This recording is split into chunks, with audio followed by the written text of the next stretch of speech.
Opa, aí galera, beleza?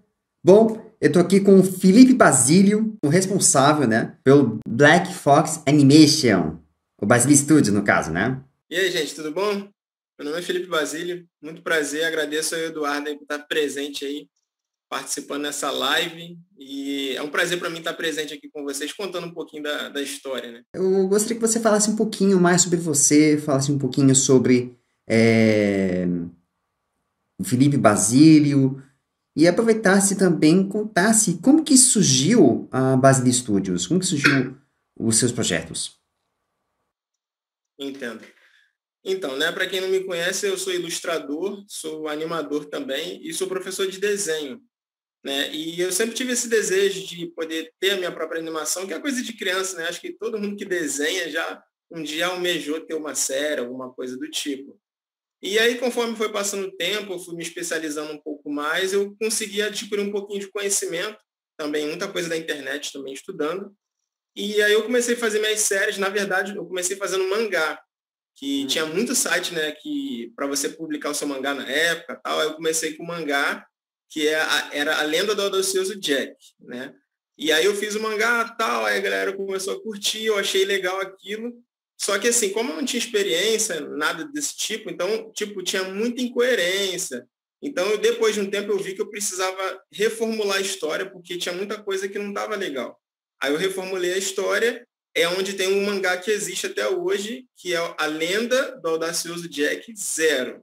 Zero porque eu ia contar a história, vou, né, contar do zero até o final no mangá. Mas aí depois disso surge uma oportunidade de começar a fazer animação no meu próprio local onde eu trabalho, né? Eu tive um pouquinho de tempo, vamos dizer assim, mais horas vagas.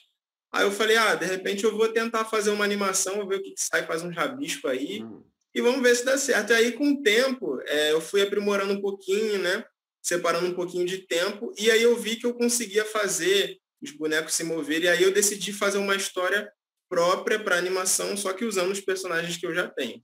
Interessante, quer dizer, no caso, você mesmo é que desenvolveu suas próprias técnicas, praticamente, é claro, pesquisando, fazendo tudo por conta.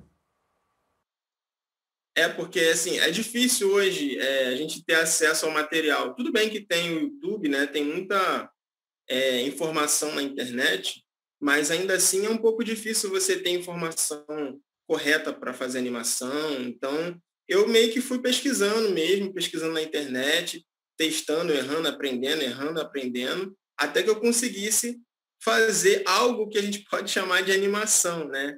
Que no começo realmente era bem complicado e não tinha ninguém para me dar a mão e falar, vamos fazer assim, assim, assim. Então eu fui aprendendo com meus erros, aprendendo com outras pessoas também que eu conheci no meio da jornada, e muito veio da internet, muita pesquisa, assistindo muito anime, e aí eu fui meio que pegando assim, testando, até que eu consegui chegar num ponto assim que eu já consigo fazer melhor uma animação, já tenho uma noção melhor, noção dos 12 princípios de animação, então eu já tenho um pouco mais de conhecimento do que eu tinha antes. Outro ponto, né, que eu vi que você depois, com o tempo, criou-se a Basili Studios, né? Que aí você começou a fazer vários projetos, inclusive este, que está tendo agora um reboot, além do Jack Ghost, me recorde. Isso. Então, o Basilius Studio, ele surgiu com uma necessidade de, vamos supor, se fosse um estúdio, né, caseiro, onde eu produziria várias séries, né, diferentes. Só que assim, eu comecei com o Jack, eu já até tentei fazer coisas diferentes, né, fora do Jack, né, mas meio que engavetei. Mas como eu vi que a galera curtiu e já foi uma extensão do mangá, que o pessoal curtiu o mangá, aí eu falei, pô, de repente fica uma boa eu continuar a história, tal. No caso, eu preferi criar uma história alternativa do que reproduzir todo o mangá, porque tem muitos capítulos. Então, para eu começar do zero com uma coisa muito grandiosa, não ia ficar legal. Então, eu peguei a história e fui reproduzindo ela, mas é canônica, né? Tem a ver com uma história original. E aí o Basílios Studio nasceu como um estúdio de animação em casa, no qual eu faço as minhas séries animadas, né? Que depois eu vou falar sobre outras que eu estou trabalhando agora no momento. Mas tudo começou mesmo com a questão do Jack, em torno do Jack, né? E essa ideia de explorar um pouco mais desse universo para ficar uma coisa mais legal, mais atrativa. Então, é que eu pude perceber, né? Conforme fui acompanhando os trabalhos seus e descobrindo, né? Algumas coisas que, inclusive, você mesmo também faz a voz original, no caso, na produção. Isso. Que quando começou, só tinha eu, basicamente, né? Eu e minha esposa. Então, eu faço o Jack e o Falcon, e aí minha esposa começou fazendo a minhoca lá, começou fazendo umas pontinhas, e aí depois eu fui juntando um grupo, né? A gente começou, tipo, bem ralezinho mesmo, e aí estudando muita coisa, fazendo curso de dublagem até, estudando, assistindo vídeo no YouTube, enfim, pegando todo o conteúdo que a gente pôde da internet e a gente começou a treinar e começou a melhorar, depois começamos a comprar equipamentos. Aí, consequentemente, nós fomos conhecendo outras pessoas que também estão nessa área tal, e aí as coisas foram se expandindo com o tempo, mas tudo começou de uma brincadeira mesmo, da gente querer fazer uma série. Minha esposa sempre me apoiou, então eu digo a gente porque eu faço a série, mas ela sempre me apoiou. Então a ideia, né, foi essa, de botar para frente e graças a Deus devagarzinho está fluindo. E também, né, você, pelo que eu pude sentir e ver, como é que você se inspirou para poder criar esse projeto em primeiro lugar?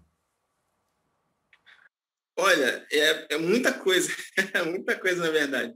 Mas assim, eu sempre parti do princípio que eu queria fazer um personagem que fosse protagonista e que ele fosse negro.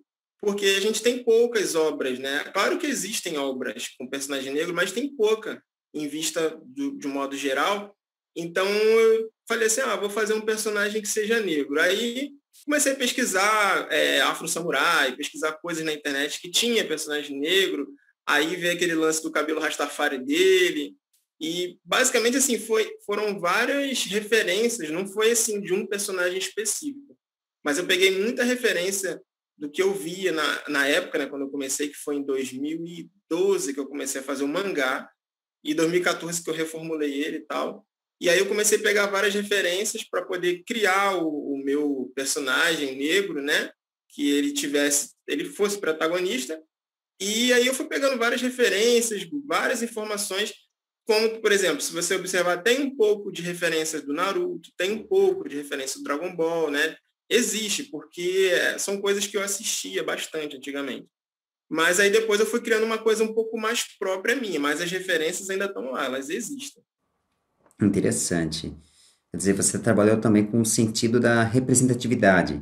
Porque eu entendo você e concordo, né, nesse sentido de vermos representações de protagonistas de outras raças sem ser da raça branca, ou nos animes que a gente vê muito entre o oriental, mas também puxando o lado da Europa, puxando o lado de clássicos, que a gente sabe bem que para se contar uma história, tudo tem um começo, tudo tem uma linha.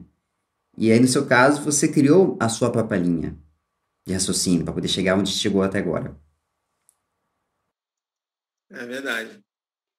E aí, devagarzinho, né, as coisas vão andando e, com o tempo, a aceitação do público foi se tornando maior, né, um pouco mais relevante. E a galera tem curtido bastante. Eu até agradeço as pessoas que seguem, né, o que eu faço, né, que dão dicas até também.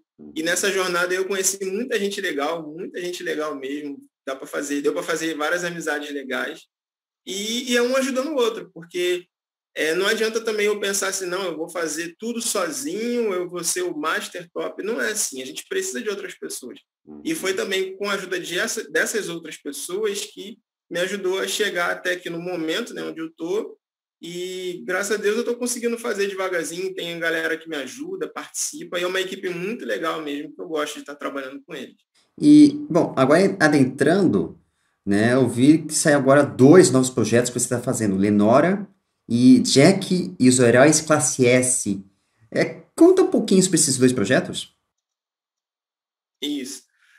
Então, quando eu comecei lá no mangá, a história do Jack, eu já tinha um final mais ou menos na minha mente, só que ainda tinha muita ponta solta. E quando eu comecei a fazer animação, como eu criei uma história paralela com os mesmos personagens, foi abrindo um leque na minha mente, um leque de oportunidades também, até de muitas coisas que as pessoas comentavam, e foi criando-se mais histórias na minha mente, mais ideias para poder ligar uma coisa à outra. E como hoje a gente tem muito esse lance de multiverso, né? Nos filmes que a gente vê, séries e tal, aí eu achei interessante criar um multiverso dentro do universo que eu criei, no caso do Jack, né? E fazer uma ligação com eventos exteriores, né? Eventos externos, na verdade. Porque a história básica do Jack no mangá é o seguinte: caiu um meteoro no vilarejo Rocha, o meteoro era radioativo e transformou um monte de gente em monstro, né? Deu poder a um, outros morreram, tal, e assim começou o caos no mundo. Só que aí a pessoa pode perguntar, de onde que veio esse meteoro? Né? Que era uma questão que ninguém se fazia, pelo menos na história. Então, é aí onde entra essas duas sériezinhas, né? Tem o Classe S, na verdade, não é uma série, é um OVA, um OVA, que é um crossover que eu estou fazendo com um amigo meu de São Paulo, onde os personagens dele vão estar junto com os meus e outros personagens novos, numa situação que acontece que eles acabam se juntando, né? Só que meio que sem querer, para poder derrotar um inimigo maior, que esse inimigo ele pode acabar com o planeta inteiro. E aí é esse OVA que eu estou fazendo, que eu estou trabalhando no momento, deve terminar agora no final de abril, início de maio, já deve estar para lançar. E o outro que eu vou fazer, mas ainda estou fazendo um roteiro, que é o Lenora, que aí já é uma coisa que abrange um multiverso mesmo, um multiverso dentro da minha história. Que aí o Jack descobre que tem outros mundos fora dali, tem outros planetas. Então, enquanto está acontecendo, estão tendo os acontecimentos no mundo do Jack, outros acontecimentos fora do planeta dele estão acontecendo, só que estão interferindo. Uma coisa está interferindo com a outra. Aí é onde ele vai ter que ir para outros planetas, encontrar outros personagens, mas tudo ainda gira em torno daquele meteoro que caiu, daquela pedra radioativa. Então, são pontas que eu estou ligando, mas sem excluir a história original. A história original está sempre presente e tudo gira em torno dessa situação. Isso está me lembrando um caso, né, de um amigo meu que vale a pena vocês conhecerem, que é o Diego Molento. Ele está pegando várias pontas soltas do Masami Kurumada e criando narrativas alternativas, criando histórias que possivelmente podem ter acontecido na época de Cavaleiros do Zodíaco, na época do clássico. Isso me lembrou muito essa ideia de você pegar as pontas soltas e misturar esses universos, vamos dizer assim. No caso, não bem misturar. Nesse caso, está se juntando e formando um elo único, no caso. Então, a história é muito maior do que ela parece ser quando você... Tem gente que começa a ler pelo mangá, né? Tem gente que já começa pelo anime, mas a história é muito maior do que você vê no início. E aí eu decidi fazer esses dois projetos para fechar como se fosse uma trilogia. Tem a Lenda Jack Go, que é a história do Jack no mundo do Jack. Aí tem o Classe S, que seria a segunda parte, vamos dizer assim, onde ele encontra outras pessoas, né, e para enfrentar um inimigo em comum. E tem a terceira parte, que é onde fecha a trilogia, que é o Lenora. O Lenora vai ser uma série, que o nome completo é Ameaça no Multiverso Lenora. A gente fala Lenora para ficar mais fácil.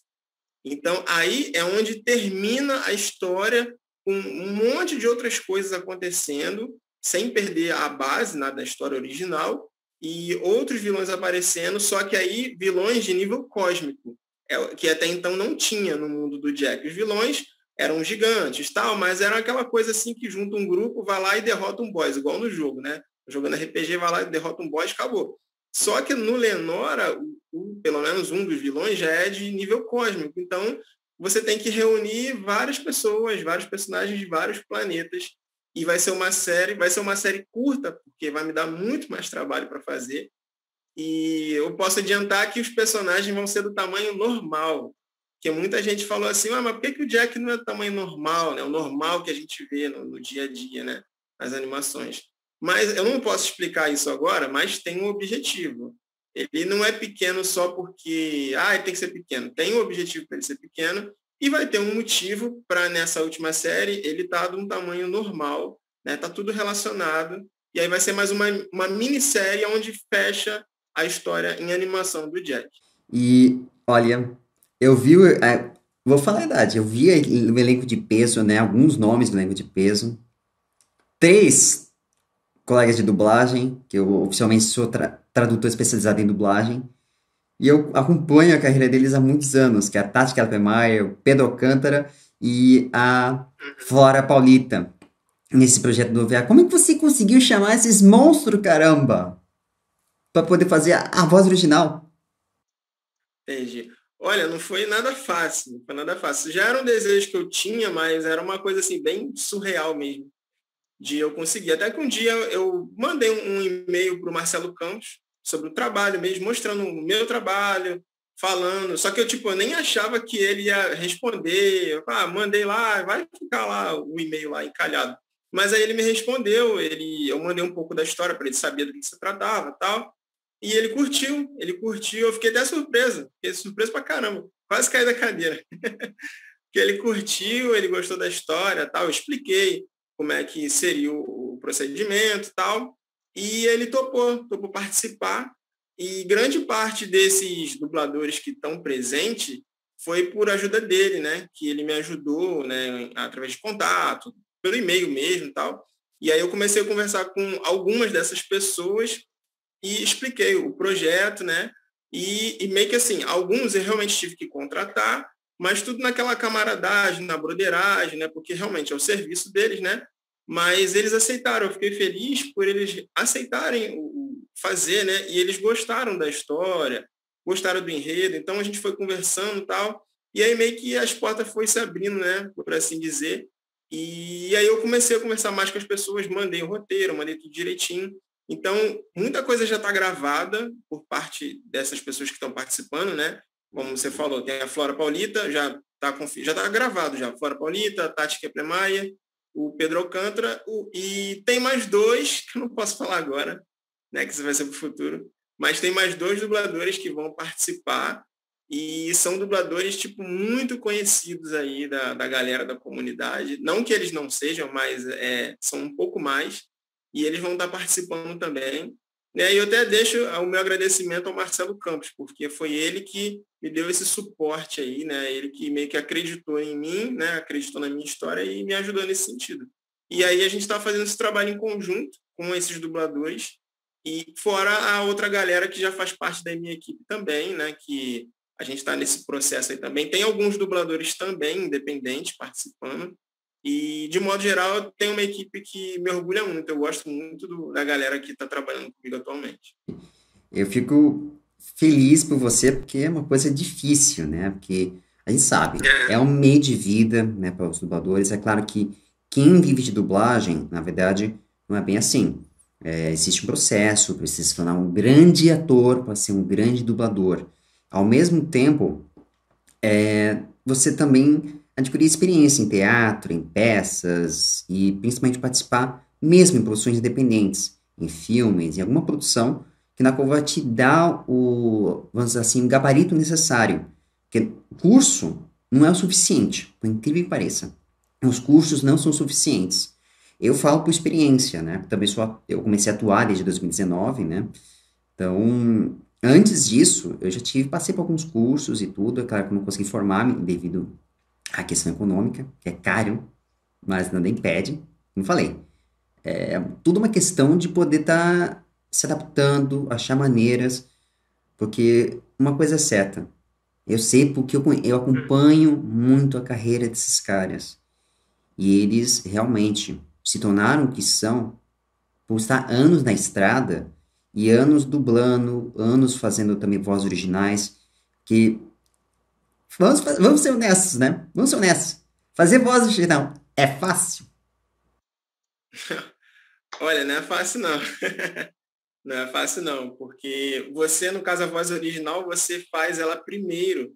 E normalmente você não tem um contexto visual, você tem um contexto da história que o autor ou o diretor vai te passar. No caso, como eu estou criando a história, eu passo para a galera que está trabalhando comigo o que tem que acontecer, o que eu imaginei que vai acontecer, sendo que ainda não existe. E por meio do roteiro, eles ficam com o roteiro em mãos e vão gravando. Então, eu meio que vou fazendo grande parte das animações com base na forma com que eles falam, na reação com que eles falam, né, para que passe verdade. Não adianta eles gravar de um jeito e eu desenhar de outro jeito. Então, é um processo um pouquinho diferente, se assemelha a dublagem, mas tem os seus desafios, que são desafios um pouco diferenciados da dublagem. Uma vantagem que eu acho é que você não precisa fazer o lip sync, você não tem que sincronizar com o que você está vendo, porque não tem nada ali, basicamente.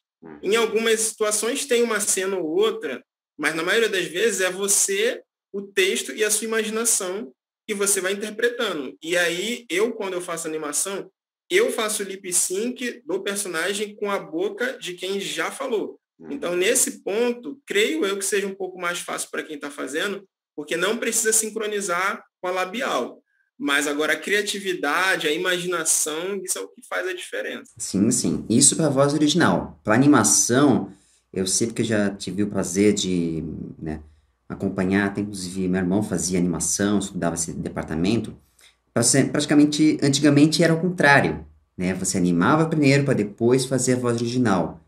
Mas isso antigamente na época Disney. Hoje é o contrário, né? Tá essa linha e na qual a bilabial, a boca, é fundamental. Isso nas animações mais profissionais, nas animações mais bem, vamos falar a verdade, contundentes, bem feitas. Mas as animações brasileiras que já estão vindo aqui, por exemplo, a sua, também do pessoal da Stage, que eu tenho acompanhado, e a gente vê o quanto que está evoluindo e está vindo aí produções, eu acho que de alto nível, né? Indo por cima, revelando pessoas diferentes, que eram pouco conhecidas na mídia, mas eu falo no sentido mídia independente, porque a gente sabe que tem a dublagem profissional, mas também existe o lado dos fãs de dublagem, que alguns se atrevem, vamos dizer a verdade, se atrevem a fazer isso. Por causa que a gente fala os fã dubladores, né? Como dizia o Guilherme Briggs, pipoca é pipoca, tapioca é tapioca. Fã dublador é fã dublador. Ora, pipocas. Né? E é uma verdade. Porque nada, não, o fã também está se aventurando nesse caminho e aos poucos já percebendo que essa linha, vamos dizer assim, de produção, de dublagem, não é tão simples, não é tão fácil. Não basta só dublar animes, personagens animados, mas também live action, reality show, documentário, enfim, uma infinidade de personagens que são, digamos assim, difíceis, e cada um com sua técnica, cada um com o seu jeito, porque aquilo, como dizia a Marta Volpiani, tá na tela, a gente tem que copiar o que está na tela, as inserções, os jeitos, os trejeitos, o olhar, algum detalhe ou outro que faz toda a diferença. Na voz original não é bem, é quase que isso, mas é ao contrário, que é mais difícil ainda, né? Pelo que eu pude observar isso, né, pessoalmente. Também, inclusive, meu irmão participou, acho que, se não me recordo, participou em 2016, foi um projeto Os Undergrounds, fazendo uma das riggings e fazendo pequenas participações, não atuações, mas sim animações mesmo, nesse projeto, para o Pascoal. Não lembro o nome do ator de cabeça, mas ele fez o Doutor Abobrinha. Então, Sim. eu pude ter essas chances de poder observar esses detalhes e na brincadeira. É bem, bem complicado mesmo. É verdade, é trabalhoso, mas sei lá, muito gratificante, assim, né? E mexe com a sua imaginação, mexe com a sua criatividade, é algo bem legal. E conforme você mais vai fazendo, você vai entendendo como é que funciona. Então, é muito legal. E como você falou também da galera que é independente, tem muita gente talentosa no meio independente, muita, muita gente. Então, também é muito legal, assim, da minha parte, ter conhecido pessoas talentosas, né? No ramo independente, porque você vê que é quase um nível profissional, né? Claro, precisa um pouco daquela questão técnica, tal, o lance dos cursos, do DRT, mas, assim, se tratando de talento, tem muita gente talentosa também, espalhada por aí, né? Eu conheço algumas, mas tem muito mais gente, com certeza, aí nesse Brasilzão afora aí. E eu falo porque eu conheço eles, né? Eu pertenço a esse movimento, mas não quer dizer que realmente desrespeite o mercado. Ao contrário. A gente sabe também que a fã-dublagem, ela tá indo para um meio quase que o limiar da criminalidade, por causa que, vamos ser honestos, Você lança, compartilha vídeos, trechos de animações, oficialmente pela lei dos direitos autorais, não é permitido. Mas a gente vive num país que, diga assim, a gente está vivenciando um cenário que está cada vez mais difícil, né? Os custos estão ficando cada vez mais altos, o custo também, vamos ser honestos, é bem complicado, né? Tá tudo alto. Apesar de que agora, nesse momento de pandemia, as pessoas pensam mais em sobreviver, em durar, na verdade. Então é bem complicado. Mas nada impede. Porque eu vejo talentos que, com certeza, eu falo isso, porque eu vi talentos saindo do meio independente e se tornando profissionais, já gabaritados. E eu acompanhei por muitos anos. Então, eu falo com certeza, com todas as letras. Esses caras que estão aí, eles têm chance real de se tornarem profissionais desde que sigam as regras, desde que respeite o mercado. É claro que por isso que tem, inclusive, eles colocam sem fins lucrativos. Por que fazem isso? Uma razão óbvia. Porque é um sinal de respeito, é uma bandeira de respeito às leis autorais. Porque, honestamente, não tem autorização oficial para poder fazer esse tipo de coisa. Não tem. Porque as empresas não permitem, e a gente sabe que isso é prejuízo para as empresas, isso comercialmente. Mas nada impede de poder fazer prática, nada impede de poder estar fazendo isso, desde que, insisto em dizer, respeite o mercado, respeite as empresas de televisão e as empresas de comunicação.